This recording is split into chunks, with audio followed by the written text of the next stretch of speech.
भाजपचे नेते राम कदम हे आपल्यासोबत फोन लाईनवरून जोडले गेले आहेत. त्यांच्याकडून आपण या संदर्भातली प्रतिक्रिया घेणार आहोत. सर, एकंदरीत जर बघितलं तर आता देवेंद्र फडणवीस तर भेट घेऊन निघाले, मात्र तब्बल 1 तास चर्चा झालेली आहे.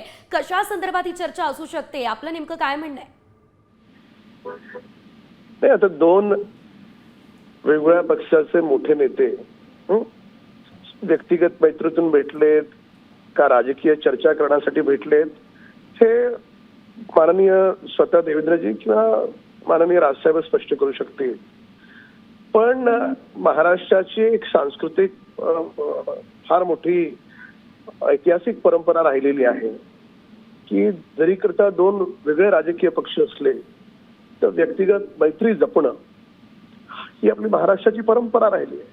तर त्याच्यामुळे याही अगोदर माननीय देवेंद्रजी आणि माननीय राज ठाकरे साहेब हे भेटलेलेच आहेत अनेकदा. आता राहिला प्रश्न माध्यम याला दोन ठाकरे बंधू एकत्र येणार नाही येणार याच्याशी काही माध्यमांनी जोडण्याचा प्रयत्न केला. असे पाहता की उद्धव ठाकरेंनी स्वर्गीय बाळासाहेब ठाकरेंचा विचार हा सोडून कदम साहेब, तुम्ही जे म्हणताय ते सगळं मान्य आहे, पण या भेटीविषयी मीडियामध्ये चर्चा होण्यासाठी महत्त्वाचं कारण आहे मुख्यमंत्री स्वतः त्या हॉटेलमध्ये गेलेत, तिथे जाऊन ते भेटतायत आणि मुख्यमंत्र्यांच्या आजच्या दिवसभराच्या कार्यक्रमांमध्ये या भेटीचा कुठेही उल्लेख नव्हता, म्हणून मीडियात चर्चा होते या भेटीची. झाली पाहिजे चर्चा.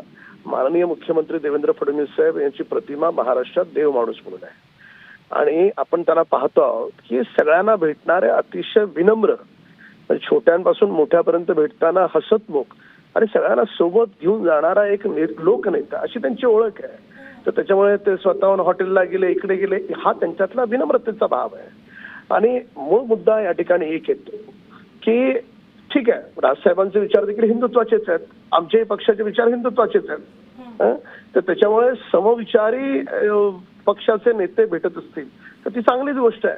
राहिला प्रश्न उद्धव ठाकरे आणि दोन ठाकरे एकत्र येणार का, तर उद्धव ठाकरेंनी तर ऑलरेडी हिंदुत्वाचा विचार केव्हाच सोडून दिला स्वर्गीय बाळासाहेब या ठाकरे. चर्चा ना उत्तर आपल्याला काही दिवसात मिळेल. राम कदमजी, धन्यवाद आमच्याशी बोललात त्याबद्दल.